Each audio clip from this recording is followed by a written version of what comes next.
때로는 친구가 될 수도 있고 사랑하는 배우자가 될 수도 있고요. 우리가 좋은 사람을 만나면 그 한 사람의 영향력이 대단한 것을 알 수 있습니다.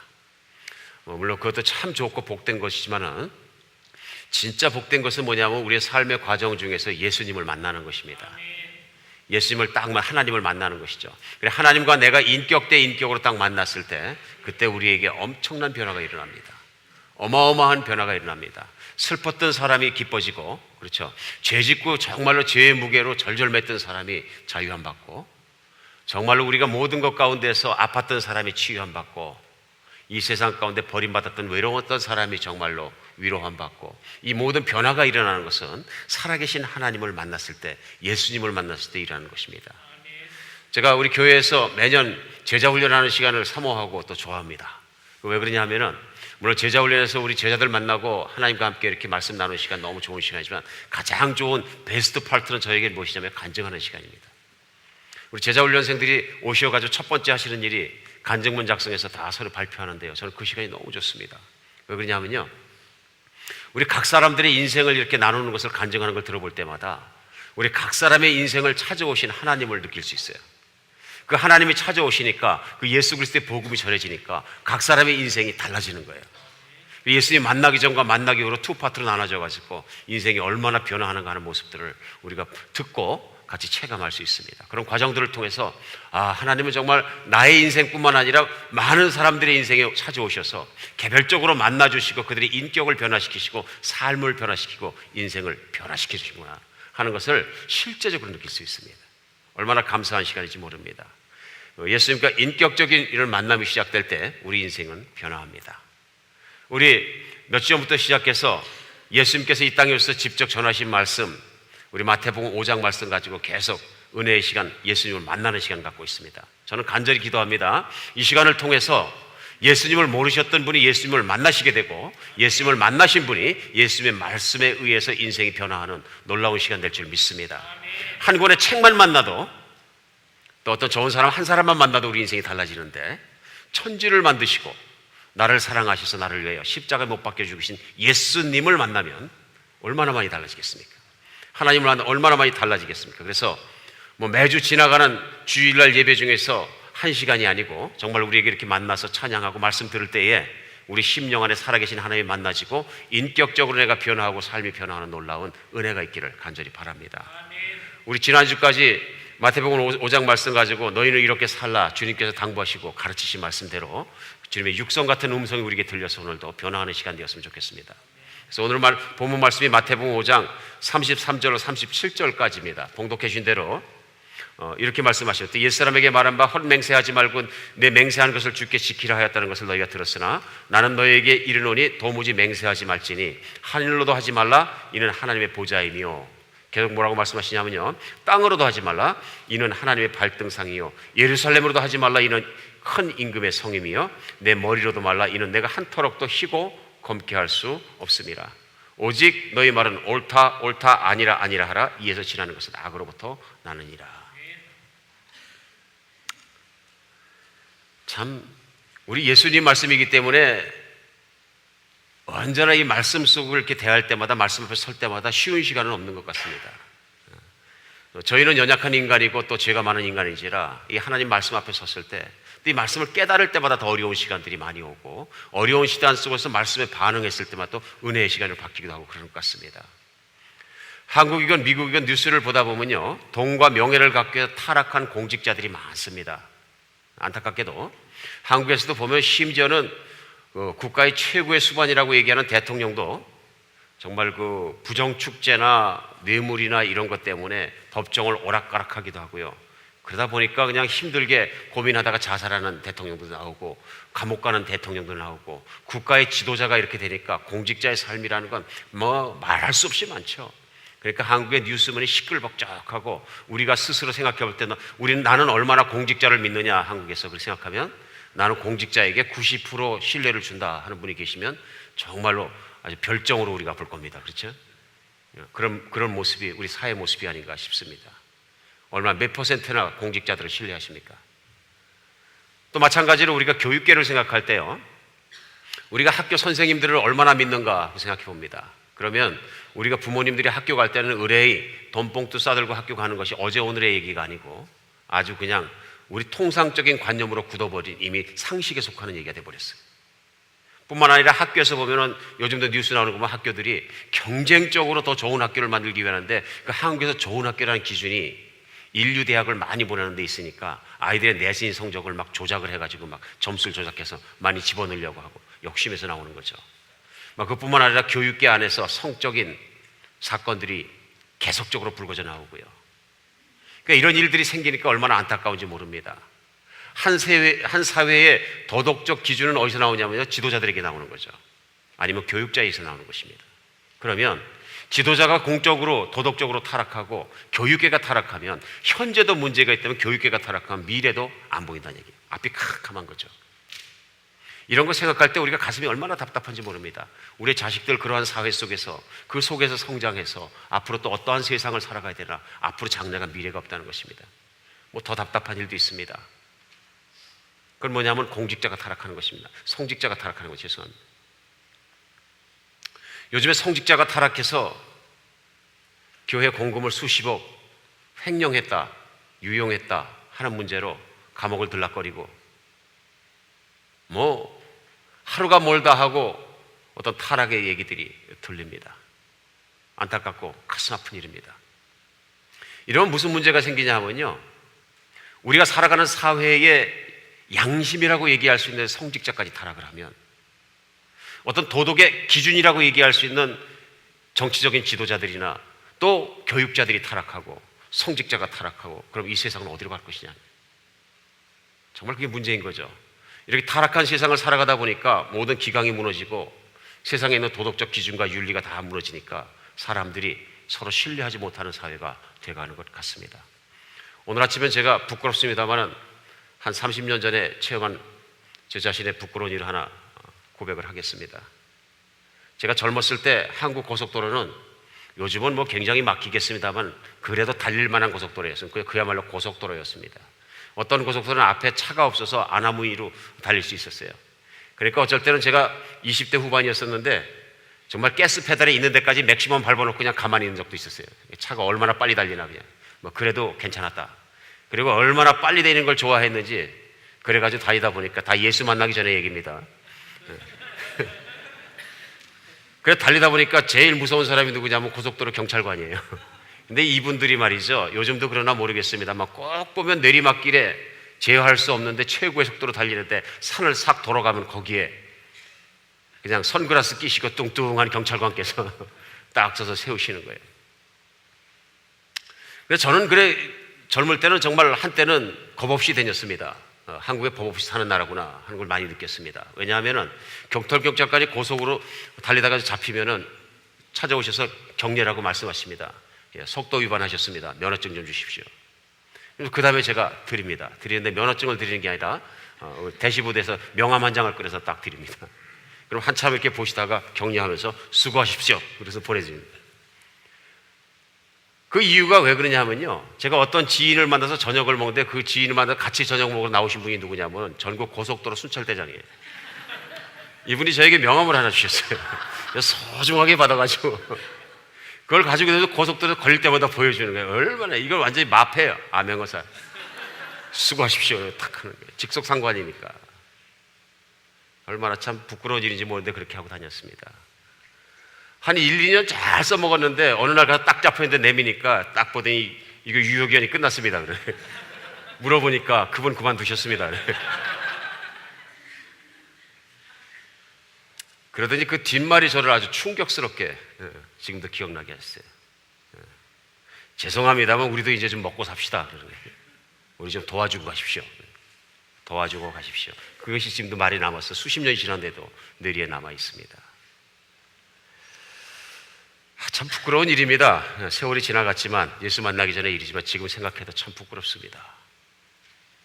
그런 사회를 갖다가 욕할 게 아니라 저 자신도 그런 삶을 살았기 때문에 죄인 중에 죄인이라 부끄럽게 짝이 없습니다. 도덕 기준들이 무너진 거죠. 다 무너져서. 우리 예수님이 오셨던 시대의 예루살렘이 그런 시대가 아니었는가 싶습니다.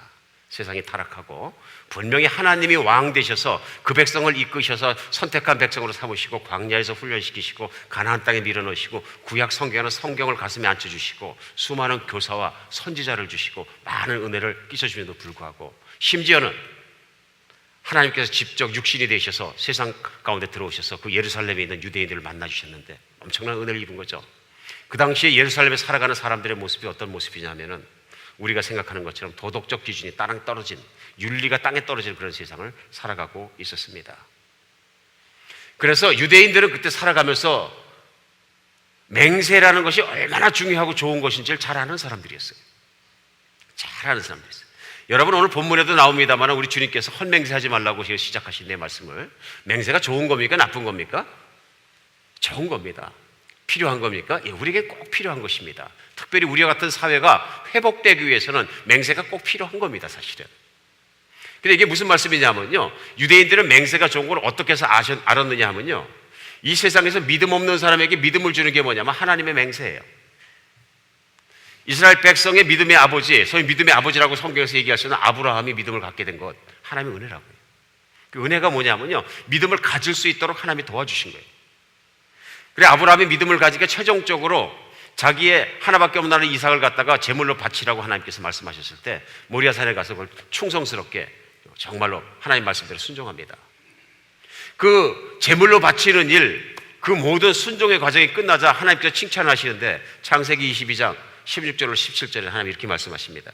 이르시되 여호와께서 이르시되 내가 나를 가리켜 맹세하노니, 자신을 가리켜 맹세하시는 거예요.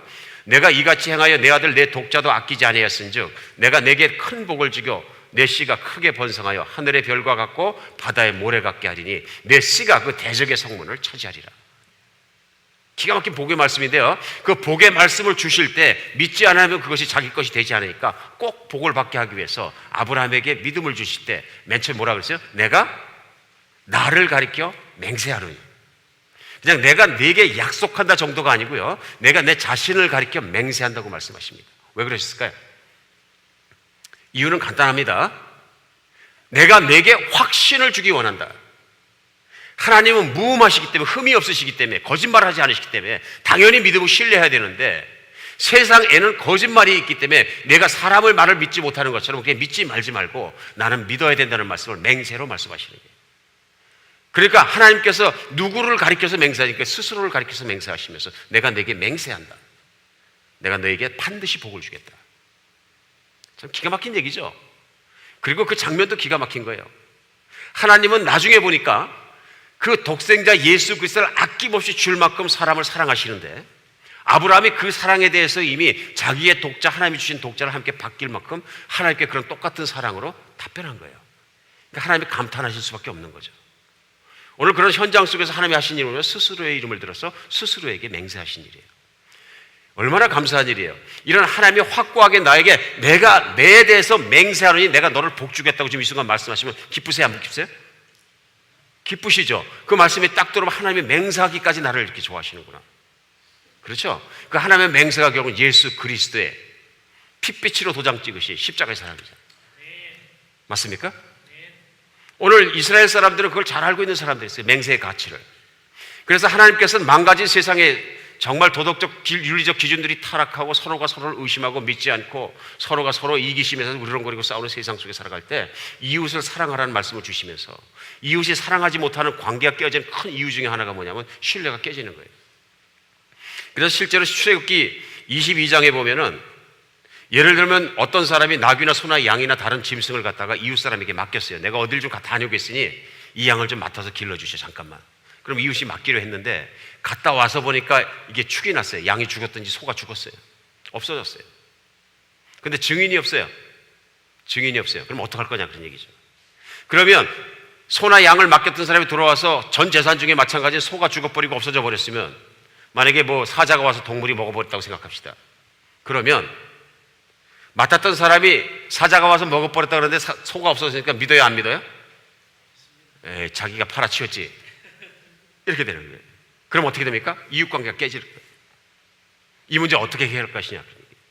그랬을 때 하나님께서 출애굽기 22장 11절에 이렇게 말씀해요. 두 사람 사이에 맡은 자가 이웃의 것을 손대지 아니하였다고 여호와께 맹세하고 그죠? 맹세할 것이요. 그 임자는 그대로 믿을 것이며 그 사람은 배상하지 않으려니와.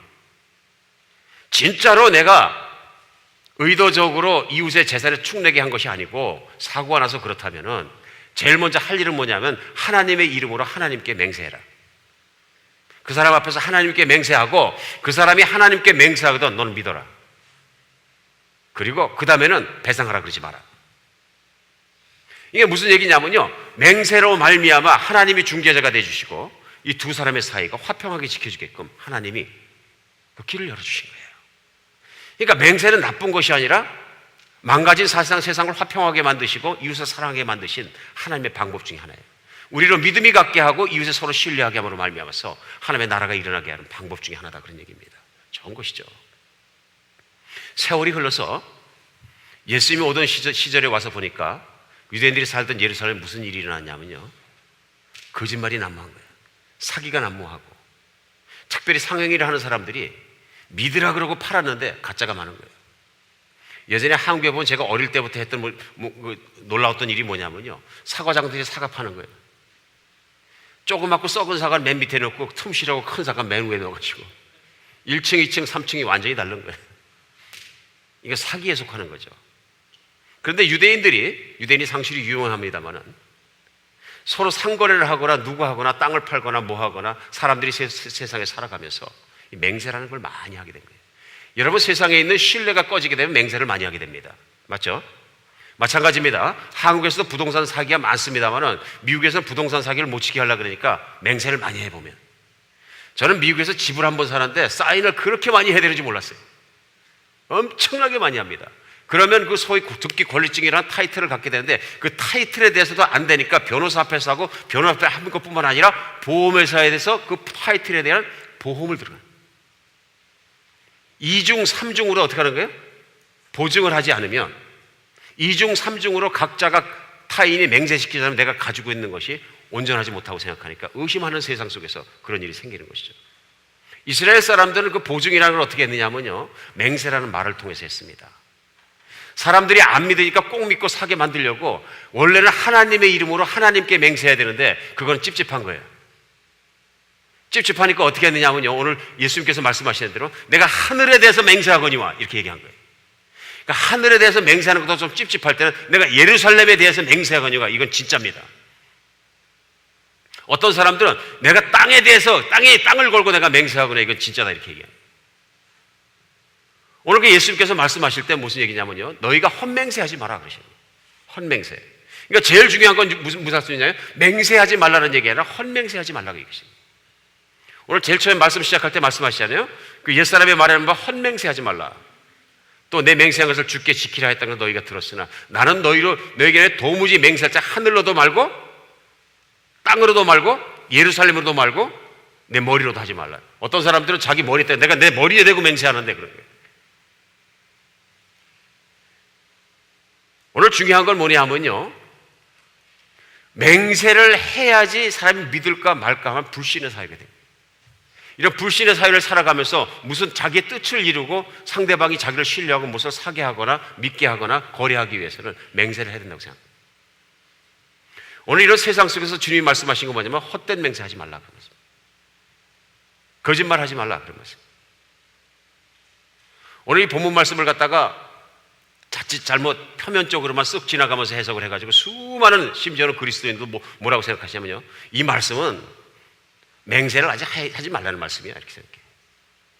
그냥 말씀을 볼 때 위험성이 어디 있냐면 말씀을 갖다 표면적으로 문자적으로만 보게 되면 어떤 문제점이 생기느냐 하면은 이렇게 되는 거예요. 오늘 예수님의 말씀은 맹세를 아예 하지 말라 그런 말씀이 아니고요, 물론 오늘 그 본문의 두 번째 절에 보면은 나는 너에게는 도무지 맹세하지 말으니 하늘로도 하지 말라 이런 하나님의 보좌의 의미로 말씀하기 때문에 그렇게 들릴 가능성이 있었는데, 주님이 맹세하지 말라는 얘기는 유대인들이 그 당시에 내가 하늘로 맹세하기나 흔하게 하는 거거든요. 예루살렘에 대고 맹세하고 흔하니까 그런 거 하지 말라는 말씀이에요. 그런 거 하지 말라는 말씀이에요. 율법에 나와 있던 우리가 구약 성경에 봤던 우리의 맹세와 그런 것들 하나님의 근본적인 의도, 맹세에 대한 의도를 다 폐지하시겠다는 말씀이 아니고요. 그러니까 우리가 하나님 말씀을 잘 봐야 되는 게요, 이걸 문자적으로 해석을 하니까 이제는 맹세를 하는 건 전부 다 이거는 도에서 지나친 거고 죄 짓는 거야. 맹세는 하면 안 돼. 그러니까 맹세가 뭐냐면 서약인데 서류했다는 건 서약도 하면 안 돼. 막 그렇게 해갖고 서약하면 막 화를 내는 분들이 계세요. 저희 교회 목자님들이 처음 되시면은 제가 목자 서약서를 꼭 받습니다. 목사 서약서. 거기에 보면 나는 목자 이렇게 하겠습니다.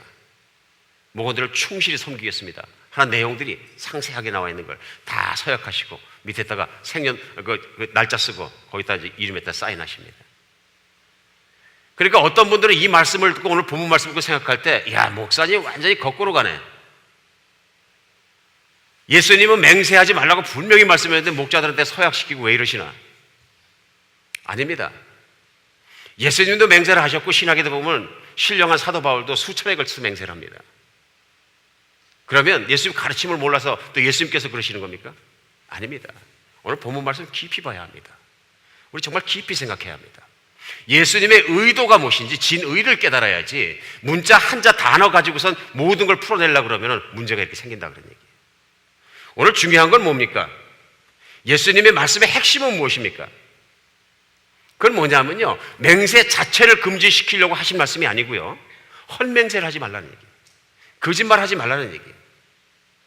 바꿔서 얘기하는 무슨 말씀이냐면요, 내가 다른 사람에게 신뢰를 받으려고 내 자신의 모습이나 내 신뢰할 만한 내 자신의 것이 아닌 다른 걸 빌려다가 이용하지 말라는 얘기예요. 맹세를 안 하고도 신뢰받을 수 있는 인간이 되라, 그런 말씀이에요. 그래서 중요한 건 뭐냐면 서약을 할지라도 약속을 지키면 된다는 것입니다. 맹세 자체에 대한 폐기를 오늘 주장하시는 것이 아니고요. 오늘날은 이 예루살렘에 있던 예수님이 말씀하신 전하시던 시대와 많이 다를까요? 아닌 것 같습니다. 정말 아닌 것 같습니다. 훨씬 더 심해진 것 같습니다.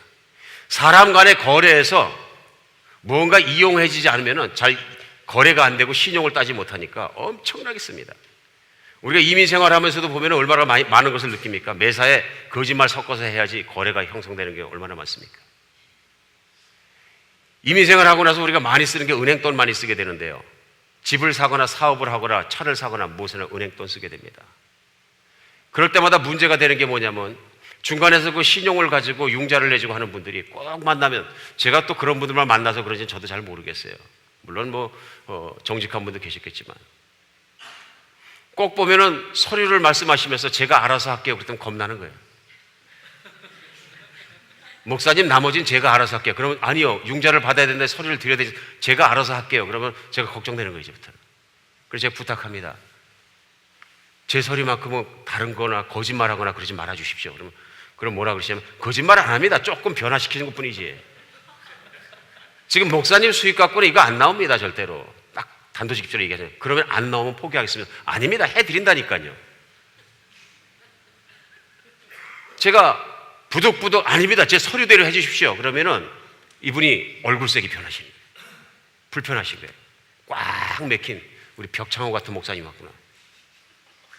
속이 꽉 맥힌, 좁아가지고 거짓시켜가지고 얼마나 많습니까? 영주권만 나온다 그러면 무슨 짓이든 하는 경우도 우리가 얼마나 많습니까? 진실이 아님에도 불구하고. 그렇잖아요. 또 그걸 캐내겠다고 막 국가에 있는 공무원은 막 뒤를 조사하고 다니고. 그것뿐입니까? 심지어는 교회에서 비자를 받기 위해서 거짓말한 건 얼마나 많습니까? 창피하잖아요. 창피하잖아요. 이런 거 저런 거 생각하면 얼마나 많습니까? 비즈니스 팔겠다고 내가 이래봬도 장로입니다, 내가 이래봬도 목사입니다, 이래봬도 집사입니다, 저는 무슨 교회 다니는 큰 교회 다니는 누구입니다. 그래가지고 비즈니스 팔아먹은 사람 또 얼마나 많습니까? 여러분 한번 생각해 볼 문제예요. 이런 세상의 한복판에 예수님께서 말씀하시는 거. 오늘도 예수님 오늘 본문 말씀뿐 아니라 구약성경 스가랴서 말씀에는 8장 17절에 이렇게 말씀해요. 마음에 서로 해하기를 도모하지 말며 거짓 맹세를 좋아하지 말라.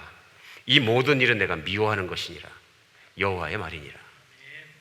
오늘 하나님이 싫어하시고 미워하시는 헛맹세, 거짓 맹세를 얘기하는 것입니다. 우리 오늘 본문 말씀은 예수님께서 너희는 세상의 빛이라, 너희는 세상의 소금이라, 너희의 의가 서기관의 바리새인보다 더 낫지 않으면 결단코 천국에 들어올 수 없느니라 강조하시면서 우리가 이 세상에서 어떻게 예수님을 담는 그릇이 되어서 살아갈 것인가에 대해서 말씀하시는 거예요. 우리가 이 세상 살아가면서 예수님의 빛을 비추는 빛, 예수님을 담는 그릇, 예수님을 볼 수 있는 사람의 모습으로 살아가야 하는데, 그 중에서 예수님께서 찝어내신 몇몇 예 중에 하나가 형제를 사랑하라 해서 형제를 미워하지 마라, 형제를 판단하지 마라, 형제를 바보라 하지 마라, 형제를 우롱하지 마라, 형제를 비판하지 마라, 형제와 관계를 잘 풀어라 말씀하시고, 그 다음에 자매와 형제 간의 관계에서 간음하지 말라 지난주에는 말씀하시고, 오늘 권위에서 말씀하시는 게 헛된 맹세하지 마라. 내가 내 욕망을 채우기 위해서 다른 것들을 이용하지 마라 말씀하시는 거예요. 그럼 이 세상 살아가면서 오늘 본문 말씀 생각하면서 우리가 주님을 담는 그릇, 주님을 비추는 빛이 되기 위해서 진짜로 적용하고 생각해야 될 것은 어떤 것들이 있을까요? 제일 먼저 우리의 삶이 예수님을 담는 그릇으로 살기 위해서는요, 언행이 일치해야 합니다. 말과 행동이 항상 일치해야 됩니다. 말에 책임을 잃어버린 데서 뭐가 나오는 거예요? 맹세가 나오는 거예요. 말에 책임이 없으니까 맹세해야 되고 서약해야 되고 증인 세워야 되고 복잡해지는 거예요, 이게. 그런데도 안 지키는 거예요. 도장 찍고 다 하고 인감도장 찍고 사인하고 난리를 쳤는데도 안 지키는 거예요. 빠져나갈 수만 있으면, 나에게 이익되기만 하면 다 빠져나가 버리는 거예요. 사람의 인격은 말에 있지 않고요, 그 사람의 행동에 있습니다. 그 사람의 말과 그 사람의 인격이 얼마나 일치하느냐, 그런 것이 결국은 그 사람의 인격의 가치가 되는 거죠. 작은 약속에서 큰 약속까지 있습니다. 예를 들면 내가 전기를 쓰면서 전기세를 성실히 내겠습니다 하는 건 전기세를 설치하자마자 우리가 갖고 있는 책임이 무엇이냐면 약속이에요. 근데 내 인격이 잘못되면 뭐냐면 그거 아무렇게 않게 생각하는 거예요. 이건 내 인격에서 나오는 거예요. 그렇죠? 더 큰 약속은 뭐가 있습니까? 결혼 약속이 있고, 하나님께 대한 직분에 대한 약속이 있고, 하나님 제가 교회를 충실히 섬기겠습니다. 그래 놓고 조금만 기분 나쁘면 확 집어 던져버리는 거예요. 이건 아니라고 보는 거죠. 이건 아닌 거죠. 인격이 가벼운 거죠. 우리 인격이 가볍기 때문에. 그보다 심각한 게 뭐냐면 결혼은 완전히 약속이에요. 내가 평생 당신을 하고 살고, 검은 머리가 팥불이 되는, 어떤 분은 또 머리가 또 금방 또 30대에도 하얘지니까 별 의미가 없어요, 검은 머리 팥불이는. 근데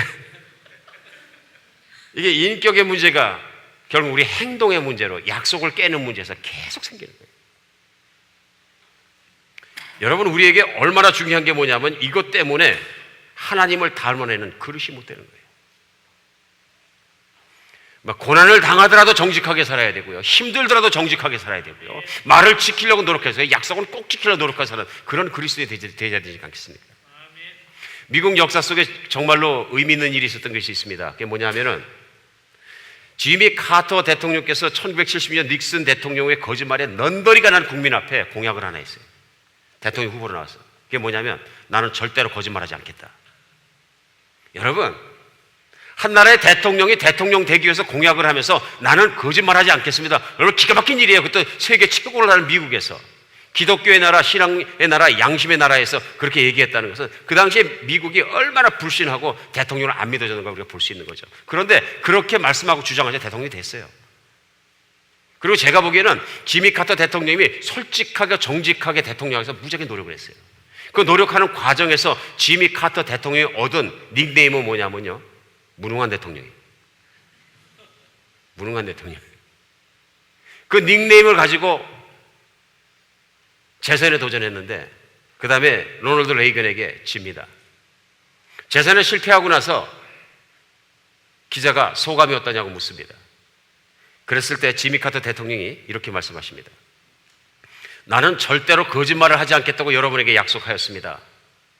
그러나 그것 때문에 다시는 대통령이 될 수 없지만 괜찮다고 말하지는 못하겠습니다. 요즘 생각해 봐야 되는 발언이에요.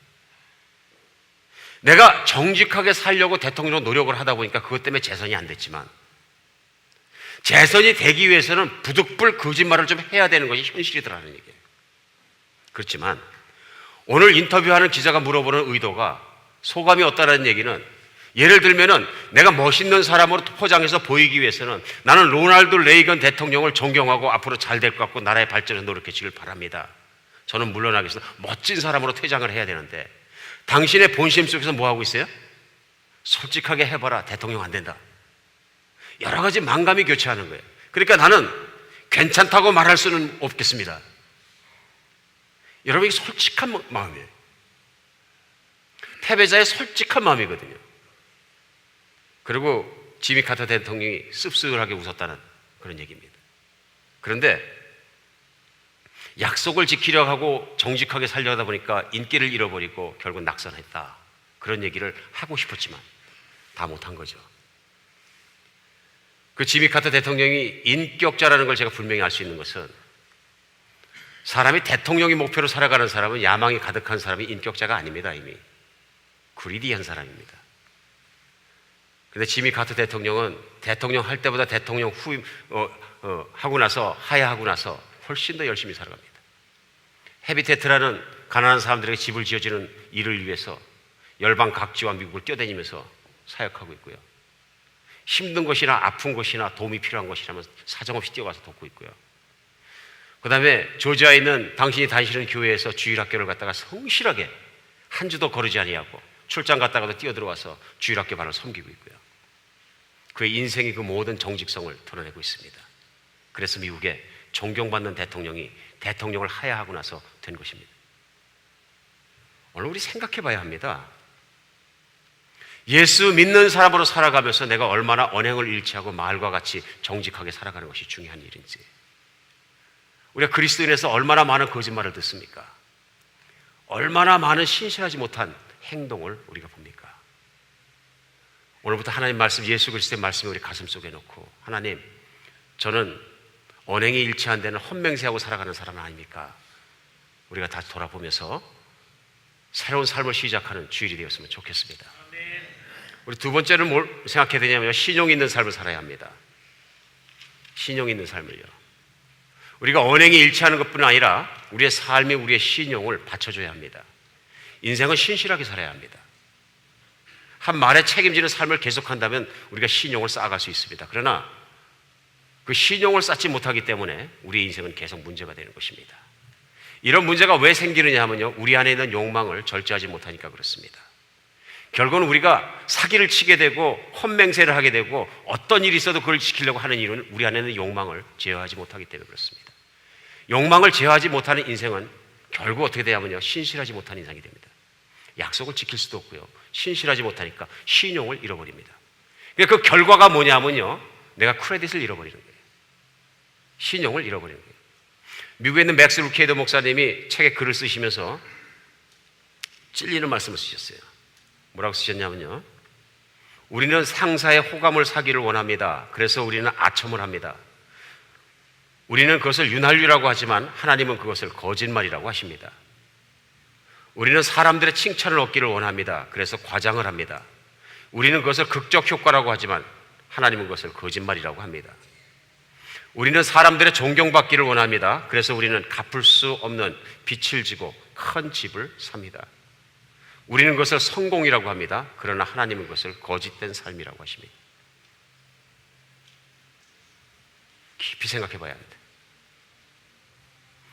내가 왜 세상을 살아가면서 신용이 없는 삶이 되었냐 하는 이유는 뭐냐면요, 결국은 왜 그러냐 하면은 내 안에 있는 욕망을 컨트롤하지 못하면, 그 욕망에 따른 내 목표를 획득하기 위해서는 내가 무엇을 끌어대든 어떤 것을 하든 헛맹세를 하든 서약을 몇 번 하든 내가 그걸 갖고 싶은 걸 갖는 거예요. 그렇기 때문에 내 인생은 결국 신실하게 살지고, 신실하게 사는 것에 목표를 맞춘 것보다는 내가 욕망을 채우는 것에 목표를 삼았을 때 우리 인생의 결과는 신용 없는 인생이 되는 거예요. 신용 없는 인생. 제가 오랜만에 한 15년간 타던 차를 바꾸기 위해서 우리 한인들이 많이 다니시는 유명한 딜러에 갔습니다. 거기 가서 봤더니 세일즈하는 청년도 2세 우리 한국분이고, 그 뒤에서 파이낸셜 매니저 하는 분도 거기에서 오래 일하신 우리 한국 2세 사람이었어요. 앞에서 세일즈맨하고 다 얘기하고 차를 고르고 뒤에 가서 이제 파이낸셜 매니저하고 앉았는데, 차 사보신 분들 다 아시죠? 이 파이낸셜 매니저가 제 이름하고 이제 목사인 걸 알았어요. 그래서 제 소셜 넘버하고 이렇게 다 컴퓨터에 치더니 깜짝 놀라는 거예요. 뭐가 잘못됐습니까? 그랬더니 목사님, 그게 아니고요, 이세니까 영어로 한마디 툭 쳤는데 뭐라 그러냐면, 와, 목사님, you're kind of a special breed. 그게 무슨 얘기냐면요, 우리 직역하면은 예수님은 특별한 종자십니다. 그런 거예요. 직역하면 당황되는 얘기인데 보통 미국 사람들 그렇게 쓸 수 있거든요. 그래서 예수님, 목사님 별납니다. 그런 얘기예요. 별종입니다. 뭐가 별종입니까? 그랬더니 사실은 아까 세일즈맨이 목사님이 차를 사라고 그럴 때 제가 그랬어요. Be careful. 나 지금까지 여기서 오랜 해를 테스트 동안 여기서 일하면서 목사님 크레딧 좋은 사람 하나도 못 봤어. 그러니까 헛수고하지 마라. 그랬더니 헛수고하지 마라. 근데 목사님 치다 보니까 차를 살 만큼 크레딧은 된다 이거예요. 그 얘기를 들으면서 제일 먼저 제가 화가 났고요. 이거 성직자인데 그래도 이렇게 세일즈맨한테 아니면 파이낸셜 매니저한테 이렇게 평가를 받아도 되는 건가? 두 번째는 슬펐어요.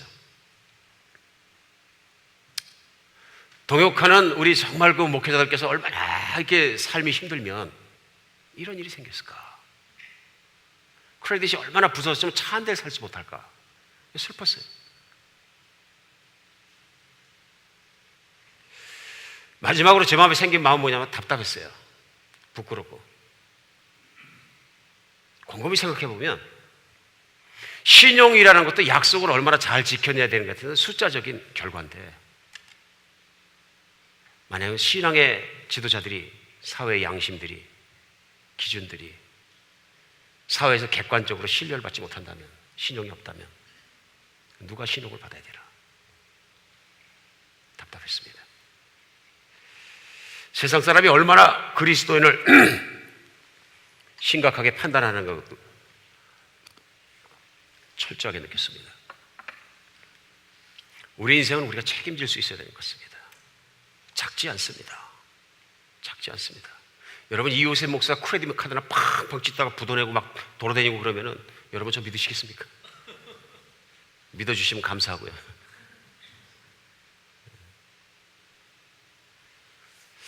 미국에서 신학교 있을 때 교수님들이 가르치면서 미국 교회에서는 담임 목회자를 청빙할 때 크레딧 조사를 합니다. 크레딧이 나쁜 목사나 파산한 목사는 쓰지 않습니다. 제가 화가 났어요. 신학생 때. 아니 지금 교회가 무슨 비즈니스 하는 거냐. 그거하고 그거가 무슨 관계냐. 영적이면 되는 것이. 근데 그 교수님의 말씀은 영적인 건 현실적인 삶으로 드러나고 보증돼야 합니다. 수많은 세월이 지나고 나서 지금은 제 마음속에서 조금씩 동의하기 시작합니다. 그래, 신앙은 삶이지. 목회자도 예외 없이 신앙은 삶이지. 또 그 판단의 칼날 위에서 피할 길은 없는 것이. 정말 그런 것 같습니다. 얼마 전에 저희 교우께서 오픈하시는 비즈니스에 가서 첫 예배를 드리게 됐습니다. 우리 교인들도 오셨지만 교인 아닌 분들이 여러 분 오셨어요. 같이 이제 예배를 드리고 떡도 나눠 먹고 이제 그런 자리였었는데 그날 그래서 제가 여쭤봤어요. 이분들은 다 예전 다니던 교회에서 다 아시는 분들이 오셨나 보죠. 그런 분도 몇 분 계시고 왜, 다른 분들은 왜 오셨습니까? 물어보니까 얘기하는 거예요. 이분은 거의 다였어요. 그러니까 제가 전에 하던 비즈니스를 사신 분들입니다. 그래서 알게 되었고 지금도 연락하고 서로 왔다 갔다 합니다. 저 그 순간 충격 먹었어요. 이상하게 저한테는 엄청난 충격이 오는 거예요. 무슨 종이냐 아주 신선한 충격이었어요. 그래 기독교인의 삶이라는 게 이런 것이다. 그리고 그 형제가 부러웠어요. 여러분 그렇지 않습니까? 사람의 비즈니스는 수없이 팔 수 있지만은 자기가 지나간 인생의 자리에서 특별히 비즈니스를 팔고 한 사람이 다시 찾아와서 새로 여는 비즈니스를 축복해 줄 수 있다는 것은 그거 얼마나 과거에 잘했다는 걸 말하지 않아도 증명해 주는 거예요. 말 필요 없는 거예요. 말은 싼 거예요. 싸구려예요. 그렇죠? 그러니까 우리 생각해 보면은 내가 다녔던 직장에서 나를 어떻게 평가하느냐, 내가 했던 전에 비즈니스에서 내가 파는 사람이 나를 어떻게 평가하느냐, 거기에 따라서 우리의 평가는 왔다 갔다 할 수밖에 없는 거죠. 그건 객관적인 신용이 크레딧이에요.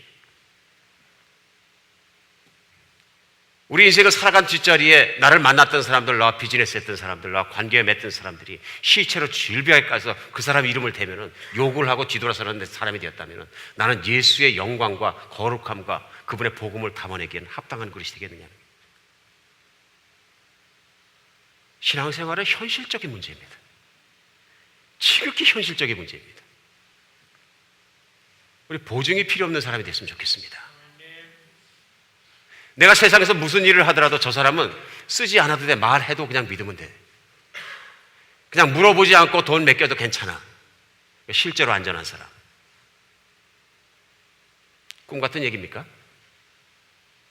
오늘 예수님께서 말씀하시는 건 이 얘기입니다. 헛맹세하지 마라. 이미 예수를 따르는 예수인이, 예수님의 제자가 힘차게 맹세를 해야 되고 그래야 먹고 산다 그러면은 차라리 가난하게 사는 길을 택해서 그 길에서 가난하게 사는 것이 낫지 않습니까? 그렇지 않습니까? 온갖 가문이설과 내가 높일 수 있는 것 높이는 것과 온갖 말을 다 해서 내 껍데기를 포장해서 얘기하고 해가지고 내가 목표한 대로 내가 팔 거를 금액받고 팔고 그런 잔재주를 부리는 것보다는 내가 솔직하게 사는 것이 좋지 않습니까? 사랑하는 여러분, 오늘 예수님의 말씀은 우리의 삶의 중심을 흔듭니다.